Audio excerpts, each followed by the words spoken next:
do the Clifton Strengths Assessment, because what they're going to get back is something that says, hey kid, this is your potential. This is where you have a lot of potential to grow into your strengths. So your talent themes is where you have the potential to move that into strengths. And Clifton Strengths says the best investment, the best energy that you can invest in yourself is around 1 through 10 typically. We start with 1 through 5, but typically 1 through 10. So your top 5, if you begin there, is where you have potential. Now, another misuse of the assessment is the idea that this assessment is labeling you. And I'll have people sometimes come to me and say, I don't want to be labeled. I don't like the way that that feels. And I totally understand that. Labels can feel constricting, and they can also be misused and misapplied in the workplace, where we don't have a full understanding of what this is meant to be used for. So what I would tell you with yourself and within your team, if you're sharing this with your board, is that Clifton Strengths is not a label. Clifton Strengths is a language.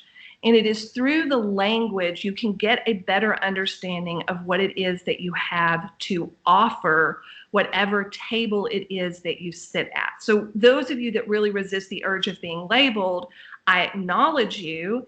I understand your point of view, and I would tell you that Clifton Strengths, unlike a lot of other assessments that are in the marketplace, really isn't a labeling assessment. It's a languaging assessment. And I hope that's interesting to you. I hope that that makes a difference in the way you think about your own development. So some of you with us today might say, oh, but I really love to focus on my weaknesses. It's so satisfying to identify the places where I'm just terrible and awful and really spend a lot of time trying to get good at something that just doesn't come naturally to me. Well, we were conditioned into that kind of mindset. Naming what is wrong with us and fixing it starts all the way back in our early education years. I remember the first time that my daughter brought home a C on her report card, but the rest of her report card was all A's. And I had an inclination to immediately zero in on the C and say, let's talk about this C. Like, what's going on here with this C?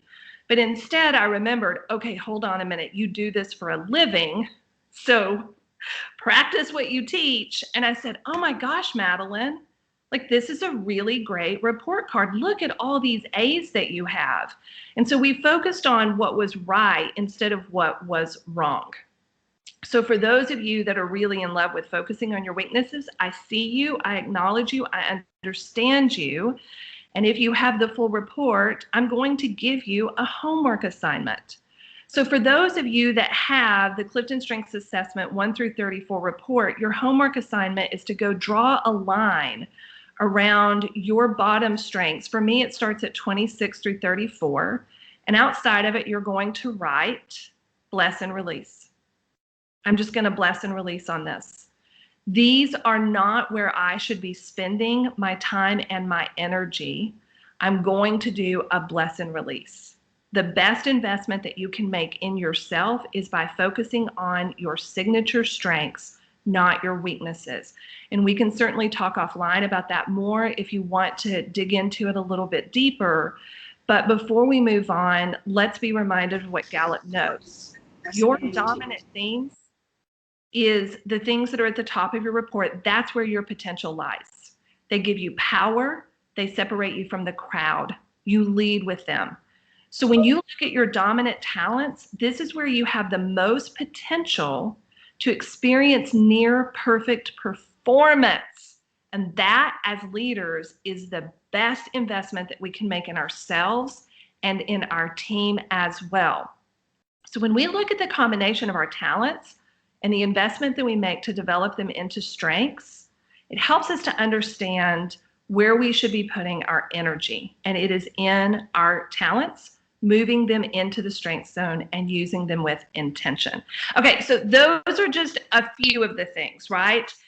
The last one I want to do before we move on is those of you in the past that have been inclined to use Clifton Strengths for hiring, I want to caution you in terms of the application of Clifton Strengths in the hiring process. So Gallup is very clear that Clifton Strengths is not a hiring tool. So you want to be very careful when you're using it because it often gets misused.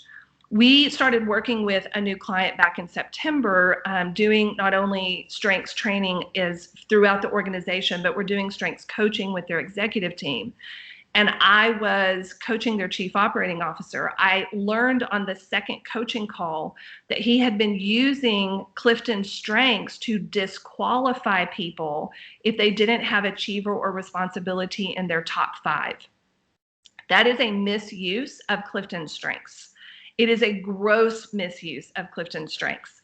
But because he has achiever and responsibility in his top 5, he really overvalues them at the expense of other people who could join the team who bring other really wonderful additions to the team and the team's success, utilizing and leveraging their unique strengths profile. And Clifton Strengths has noted repeatedly that when you look at people who are successful in different career fields, there's actually a variety of dominant strengths that you find. There is no unifying set of strengths for jobs like accountant, engineer, lawyer, banker, chamber professional. There is no unifying set of strengths. So be really careful in your application if you're using it in the hiring process.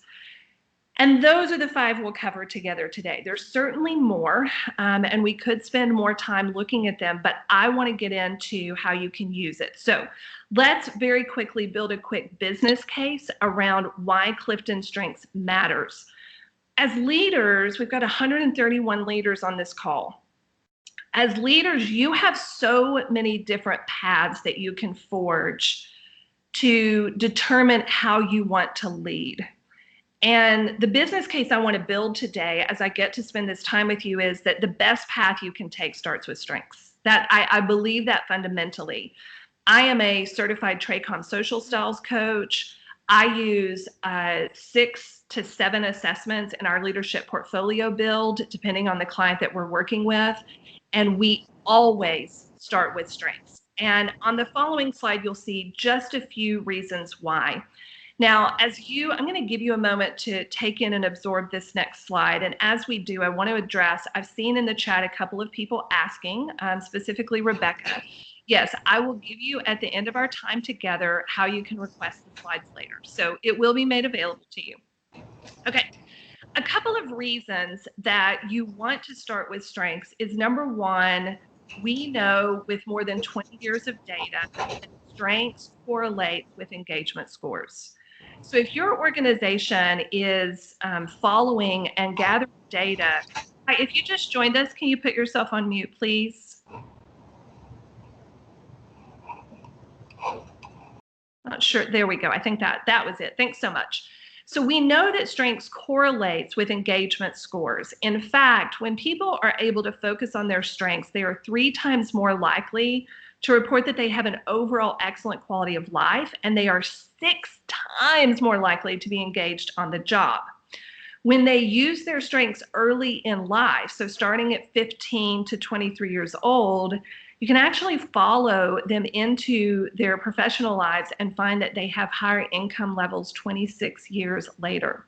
We also know that using your strengths daily reduces how much you reflect on the previous day as being stressful. And managers specifically who focus on strengths have a much higher level of engagement within their team when they do it using a strengths point of view. So let's move on.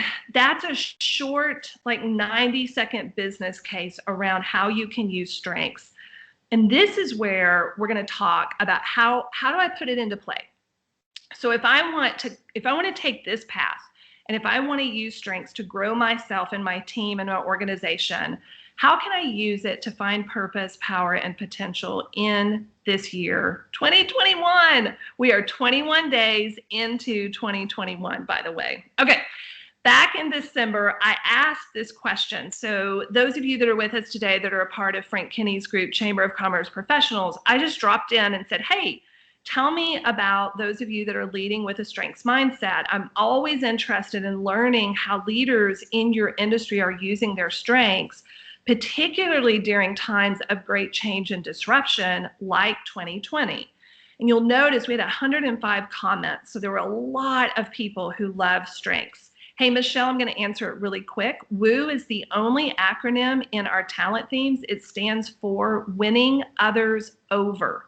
Winning others over.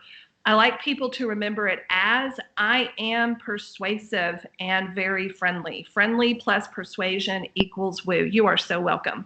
So April, I don't know if you're here. I haven't been able to see everyone as they were dropping in, but some of you in the chat may know April, and I love her. So here she comes into the chat and she goes, oh, these are my top 5. And I looked at them and I was like, well, okay, hold on a second. I know you. Where's WOO? Like, where's WOO in your top 5? Because, or in your 34? Because, girl, I know you have WOO in there. And of course, she comes back and says, WOO is number 6. So after we finished up this conversation, I was like, okay, I want to talk to a couple of people in preparation for this webinar. And I want to understand how they were using their strengths through 2020 to lead with confidence, to lead during a time that was so disruptive, not just for the world, not just for our country, but specifically for Chambers. It was an incredibly disruptive time. And if you're anything like me, I really learn through show and tell. So I reached out to April, and I reached out to 2 other of my just dear and beloved Chamber friends and said, hey, let's have a chat. So I'm going to use my friend Katie Stice, who is on the West Coast. I'm going to use my friend Henry Florsham, who is at the Wichita Falls Chamber of Commerce. And then, of course, April. And the 4 of us gathered together and hung out, and we had a little chat because I wanted to be able to come and share a couple of ways that you can look at your strengths as you are leading during times of disruption to really understand how you can leverage this in a way that is intentional. Because what happens with assessments like Clifton Strengths is you take it and you read it and you go, oh, that's cool. And then you put it in your drawer and you don't do anything with it. You don't think about it again. You don't leverage it. You don't do the work. You just go, okay, these 5 words, cool, thank you, goodbye. These 3 Chamber rock stars are using their strengths with intention. They are using it with purpose. They are powerful even when things are hard. And they were expanding their potential in a year where it could have been really easy to just go into survival mode. These 3 people decided survive is not good enough for us. We're going to thrive. So I'm going to start with Katie, and I want to illustrate for you what this looks like. So you'll notice here that Katie and April and Henry strengths are listed. Their top 5 are listed here. And the question I wanted them to help me understand is, how did you leverage your strengths with confidence, even during a time of great disruption? And Isabel, I'm crying because look at how our text at the bottom did not translate. Ay, ay, ay. But here we go. Let's look at Katie first. And if you just joined us, KW, can you mute yourself, please? I'll wait for it. Thank you. All right. So you'll notice here, Katie is working in her top 5 with maximizer, positivity, relator, belief, and connectedness. And in our conversation, so I want you to imagine this is like a group coaching call that we're having. And what I'm doing as a coach is I just want them to talk. I just want to hear from them and get, so I'm typing and I'm listening as they're telling me about how they showed up in 2020, going all the way back to March as the reality of this pandemic was starting to touch all of us. And starting with Katie, these are some of the things that I put in my notes. Number 1, she said, my community needs a leader and someone had to step up. Well, from a strengths perspective, I'm zeroing in on maximizer. So maximizer is a strength that is an influencing strength. And it says to everyone around you, good is not good enough. We must step into greatness. Maximizer is a strength that says good isn't good enough. And in moments of extreme stress and disruption, anxiety and uncertainty, a leader like Katie, who is leveraging maximizer, says, someone has to step up. Let me be the one to lead the way. And as she is leading the way, she is creating a path for others to follow. The other thing that I noted in our conversation, she said, Libby, the more I took action, the more crazy miracles and ideas and money started flowing in. I noticed as you were dropping your top 5, we've got a lot of connectedness folks with us today. So you are my people, woo woo, connectedness. And Katie's got connectedness. And that last sentence, that is connectedness talking, because connectedness is a strength that says there are no coincidences. Everything is working to our benefit. The universe conspires on our behalf. When I take action, everything lines up to our benefit. And I said, Katie, you know those weren't crazy miracles. You were making it all happen. And she was like, I know, Libby, but it feels spiritual because everything was coming together for us at a time where it felt so hard and so scary. And yet these wonderful, amazing things were happening all around us. All right, so let's move on. We don't have time to go into full depth on all of these, but I at least want to illustrate for you what this looks like to lead yourself with a strengths mindset. So let's talk about April. So when COVID started to become a reality for her, she was on her way home from GACCE, and she told Henry and Katie and I, here she was in the car, and the governor of Georgia is doing all of these live updates about COVID-19. Now, April has strategic. That's my number 2. It's a talent theme that when you move it into the strength zone, you start to process all of the different ideas and ways that we can move forward in the moment. So what happens with April is she starts putting together in her head an idea of a guide that she will send out to all of her members, her community. It ended up being a 4-page PDF. And she said, we're going all in, full steam ahead, y'all. When I look at her profile, I see strategic in action. I see ideation. I see futuristic. I see belief. And by God, I see achiever. We will not freeze. We will not go into inaction. We are going to get it done. And that's what someone who has April strengths profile does. She is leading with her strengths. So you may not know this. If you're not friends with April, I found this out back before the holidays and was just absolutely gobsmacked. She gets this idea to start this Facebook group page called Robins to Go, which was for anyone in the community, not just her members, to be able to connect with others as they were trying to pivot their businesses in the midst of a pandemic. And you may have to put your reading glasses on and really get in on the screen here. But as of this week, there are 16.9 thousand people in this group. I just want to tell you as a reference, I have had my Facebook fan page for 10 years now, and we have about 2,500 people. In a matter of days, she was able to assemble over 16,000 people in her community to give them a place where they could connect and share ideas, tell their story. And she said people are starting to come to her and say, hey, you should run for governor. And I think she even told us someone made a bumper sticker that said April Bragg for governor. Well, remember, she's got woo sitting at number 6. I win others over. So naturally, people are starting to look to her as the kind of leader who gets things done. Let's do Henry really quickly, and then I'm going to give you some ways that you can take our time together today and translate it into how you are leading yourself, your team, and your organization. So I've known Henry for a long time. If you know Henry in the chat, I don't know, this will be fun. Just tell me, when you think of Henry, what do you think of?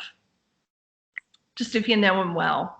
When I think of Henry, I immediately think cheeky monkey.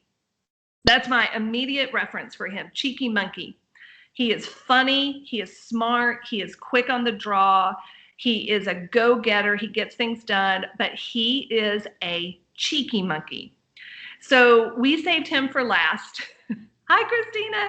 We saved him for last. And I was really interested to see, because he's got self-assurance in there. And I love self-assurance. I love to coach people who have self-assurance, because self-assurance is one of those talent themes that says, I believe in my own ability to get it done. Against all odds, I will get it done. So he tells us that early in the pandemic, he started hopping online every day and doing a Facebook Live every single day. And he said, I hated it, but people wanted it. They needed answers, they needed help, they needed encouragement. And if I missed a day, they would ask where we were. I love this example because it speaks to the possibilities of what we can do with our strengths. He hated doing it at first, but because he has self-assurance in his top 5, he knew that he could do it, even against all of the challenges and the internal head talk that says, I don't want to do this, I don't like this. He knew that he could show up for his people. He has that self-assurance to get it done. And when self-assurance is in the driver's seat and you get activator in the passenger seat, activator is a talent theme that says, let's go. Let's go, y'all. They push the pedal and they get people moving in the right direction. Now, I wanted to hear a little bit more, and the conversation took an interesting turn because Henry said, I can talk about my strengths, but really our story in 2020 is a team story.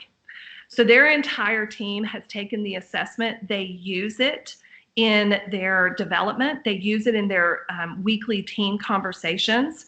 And he told us strengths is really the story of how we came together in 2020 as a team.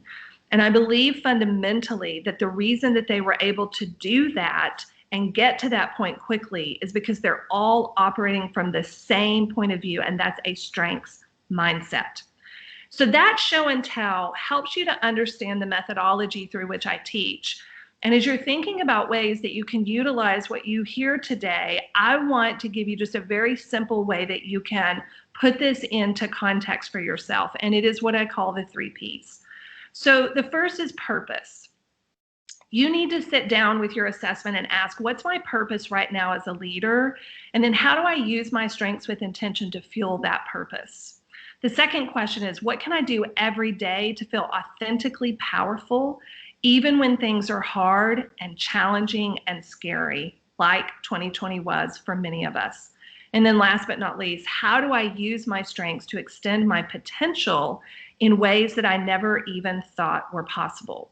For me, that is ultimately what the work of strengths looks like. It is not just reading an assessment. It is leveraging it with intention to get to purpose, power, and potential. Okay, little time check. I want to make sure I have time for questions, but let's all just take a pause. And if you need to stretch, take a deep breath, grab another drink of your coffee or your water or your tea.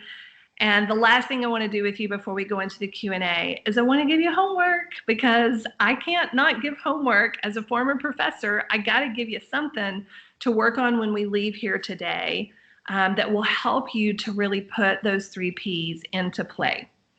So in order to do that, let's talk about strengths in you just from like a numbers perspective. I'm really into the numbers piece of Clifton Strengths. I find it fascinating and interesting. So let's just look at the numbers. So when you take the planet's population, so when we look at the number of people among us, there are 7.8 billion people on the planet in 2020. When you take the likelihood that you will sit down at a table with someone who has your same top 5 strengths, it is astronomically unlikely that you will find someone who has the same top 5 as you. There is a 1 in 278,000 chance that you will run into that person. And it gets even more unlikely when you look at it from the perspective of the same order. So there's a 1 in 33.9 million chance that someone will have the same top 5.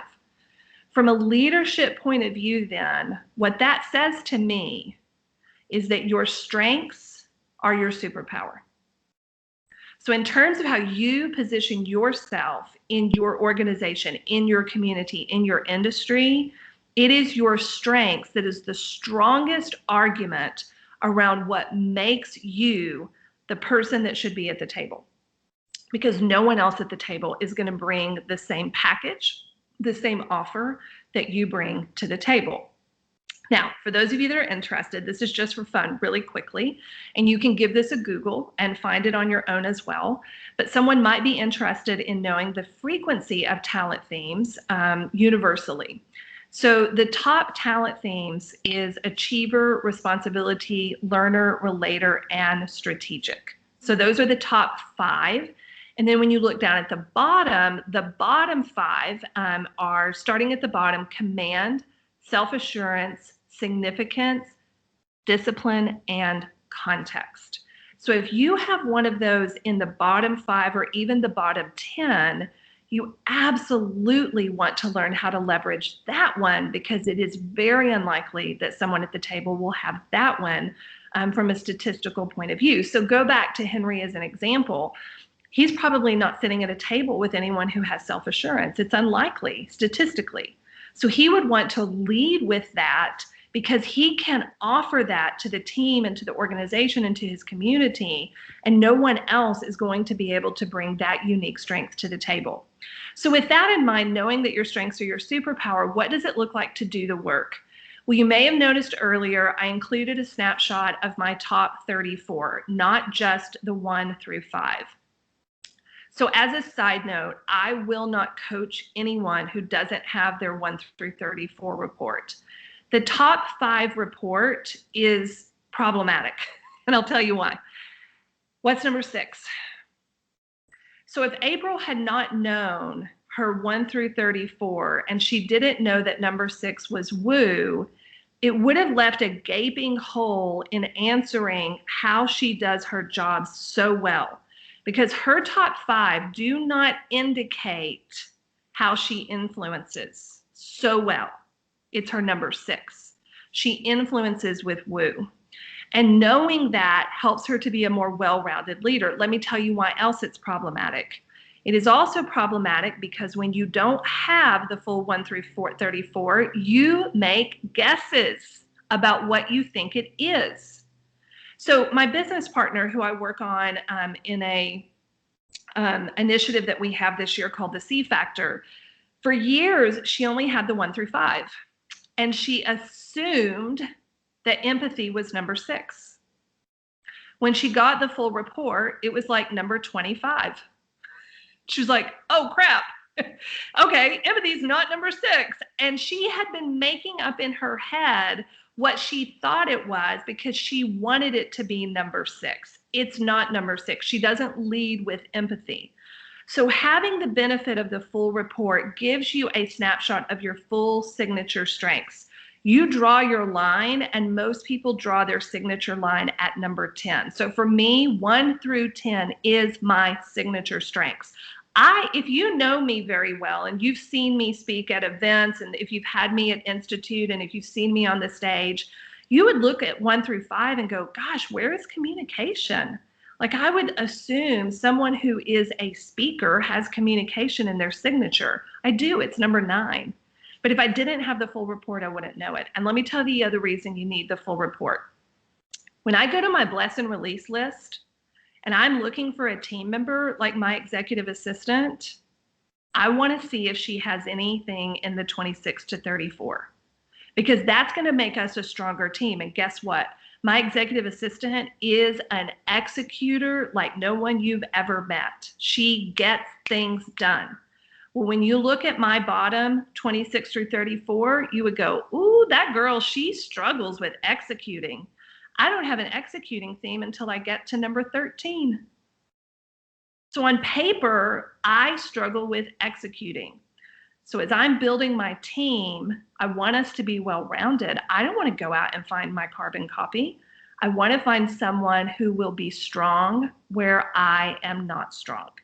That's the other reason that it is such a benefit to have your full report. So that's the first thing I would tell you.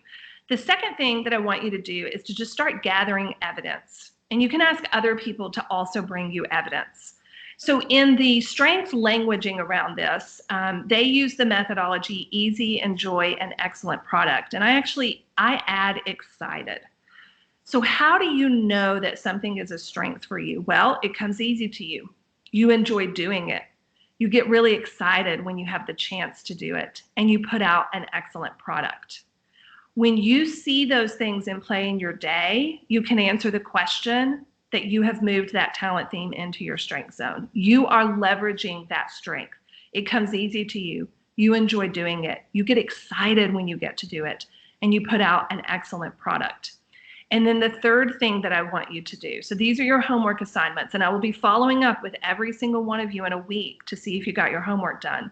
The last thing that you can do with yourself as well as your team is to apply the name it, claim it, aim it, and then I add tame it to building your strengths mindset.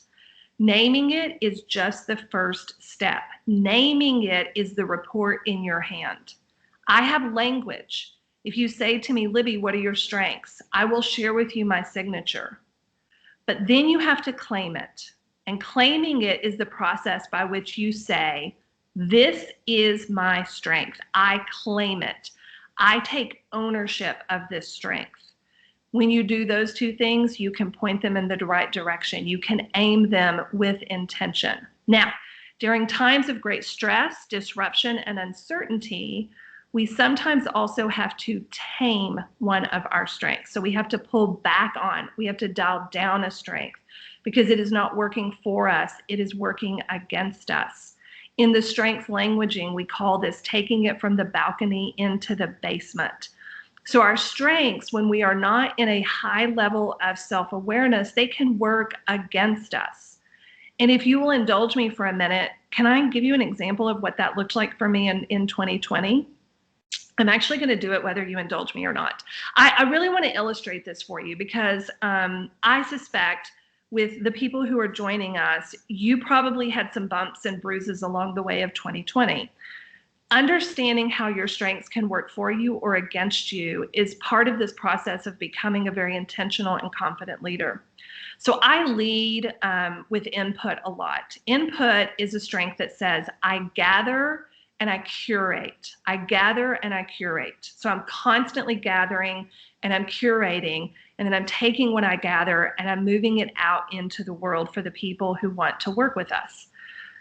So I don't know, like 2 weeks into the pandemic, as I was watching my calendar just get wiped out, cancel, cancel, cancel, cancel, cancel, cancel.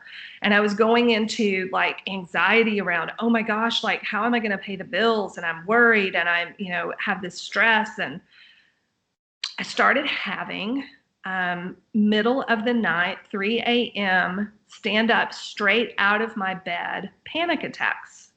Like I was coming up out of my bed and I was in a full-blown panic attack. If you've ever had one, that had never happened to me before. I had had panic attacks before, but I've never had the middle of the night panic attack. And it felt almost debilitating.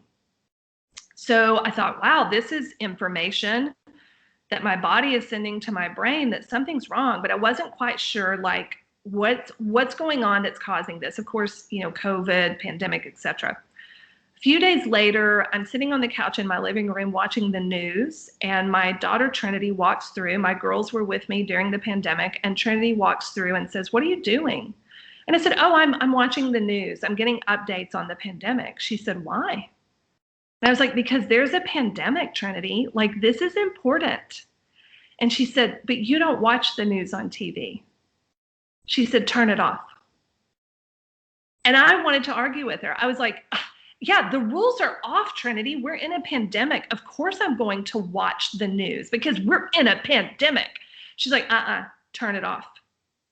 And so I turned it off. By the way, she has command in her top 5. She's very bossy. And I turned it off. And I stopped watching the news. And I never had a middle of the night panic attack again. I had dialed up input to the point that it was in the basement. It was working against me, not for me.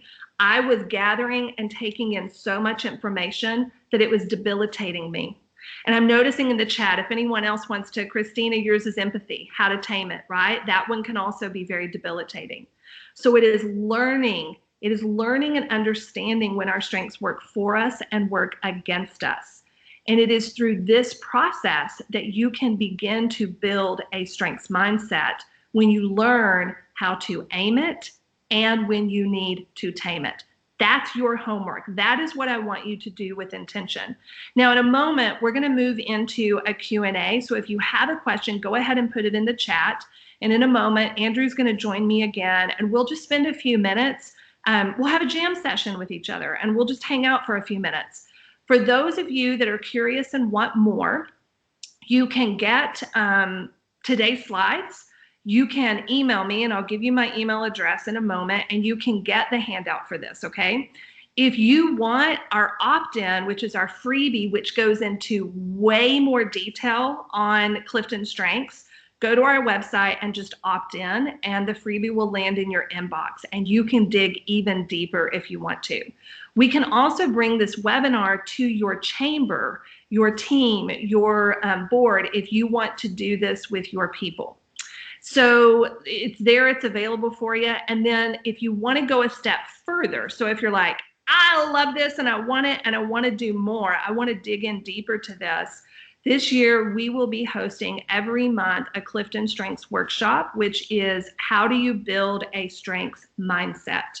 Our next one is on January 26th. So it is next week. So for those of you that are interested, we set up a little discount code for you, so you can opt in and join us for $137 instead of $173, and you can come and do that work with us.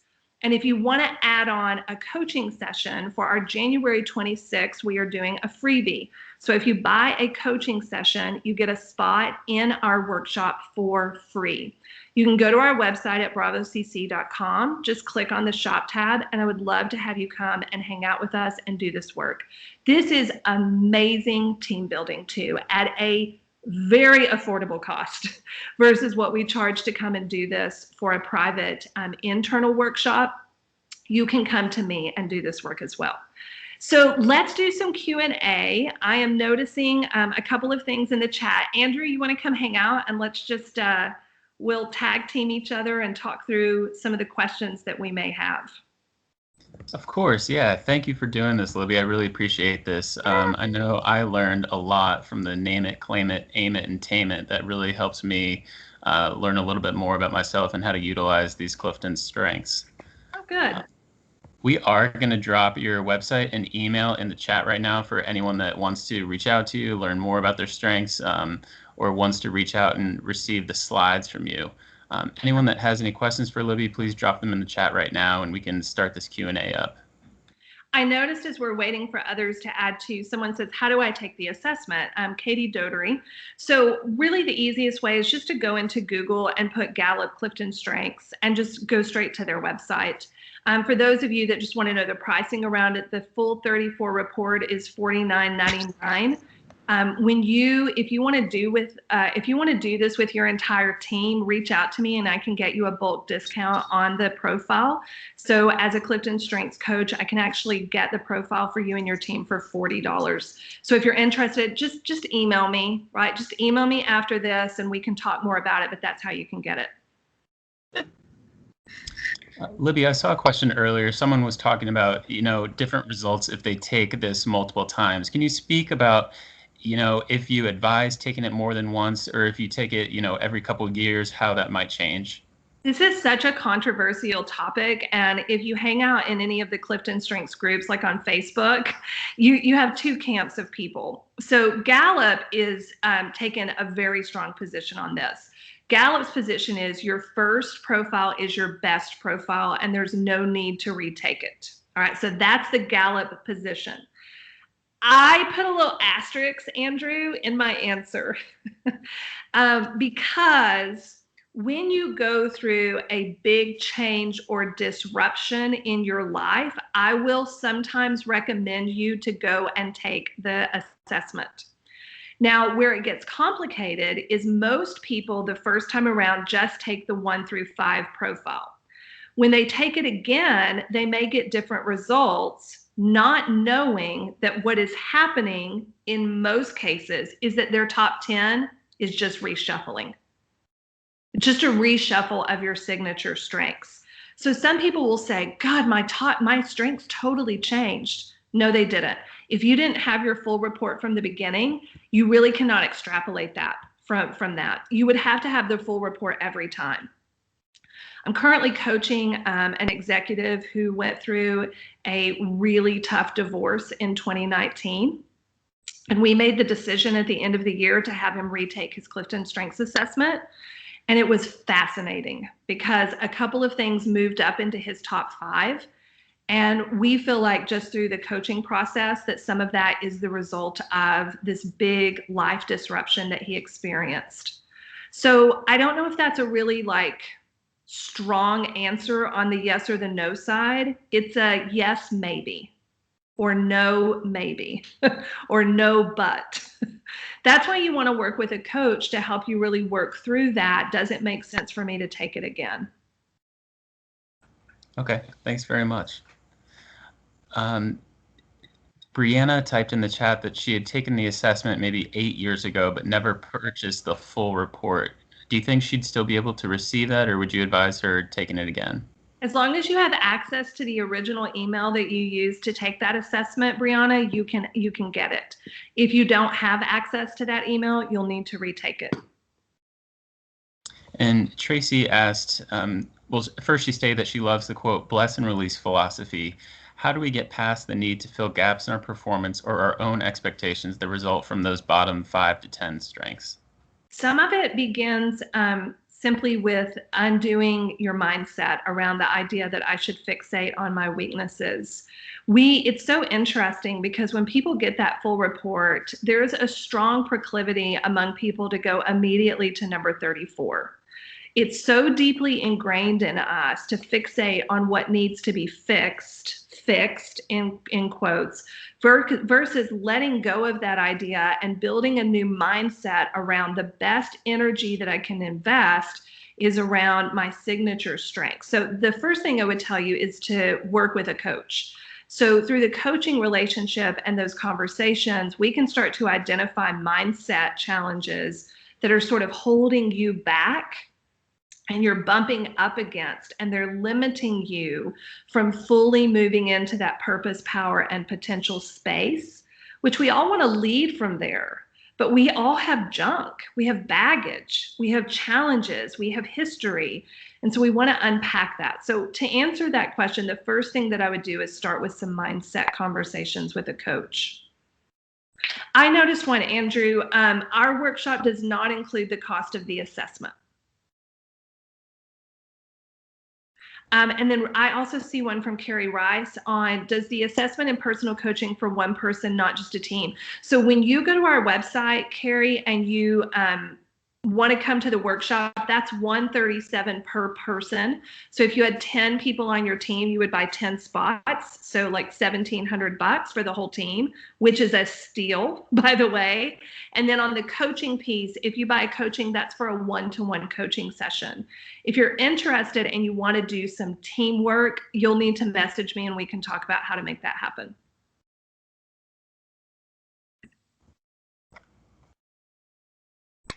Thanks, Libby. I don't see any more questions in the chat right now. Is there anything else you'd like to add? I'm just really glad that we had such a lovely turnout. And is there a bulk discount? Brian, yes, but you have to do it through me. So if you have a team of 5, message me and we can get you the full report for $40 a person. So that's a $10 discount. And then Christina, do you find self-assurance to be predominantly in males or females? Okay, so Christina, you can do a distribution of talent themes, male and female. So if you'll Google it, I didn't include it today, or I can email it to you if you can't find it. But yes, self-assurance does, when you look at the 34, self-assurance does rate higher for men than it does for women. And girl, we could talk all day about why is that? Why does that happen? What does that mean? And then the other thing, Christina, that happens when I'm coaching a woman who has a talent theme that from a culture perspective is gendered as masculine, they often have some mindset junk that we have to overcome and work with. Yeah, that's such a good question. I love that you asked that. That'd be a fun follow-up for everybody for us to come back and talk about like the cultural implications of strengths. Yep. Okay, I don't see any others as well, Andrew. Okay, well, I just want to remind everyone that we do have a next webinar coming up on February 3rd. That's with Joyce Weiss, and she's talking about virtual programming. If you'd like to learn more about some of our other webinars, you can sign up for a list on our website. Just get on our email list, start hearing about all these cool webinars that we're doing, like this one that we had with Libby today.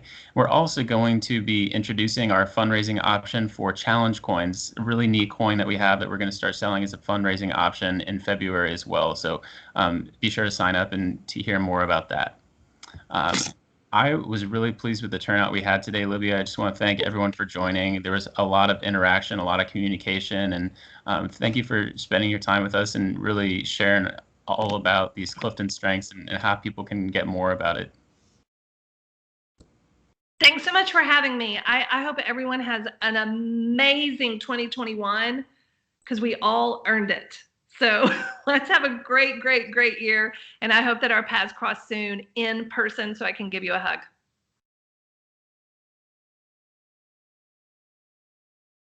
Thanks very much. Have a great day, everyone. Bye. Bye.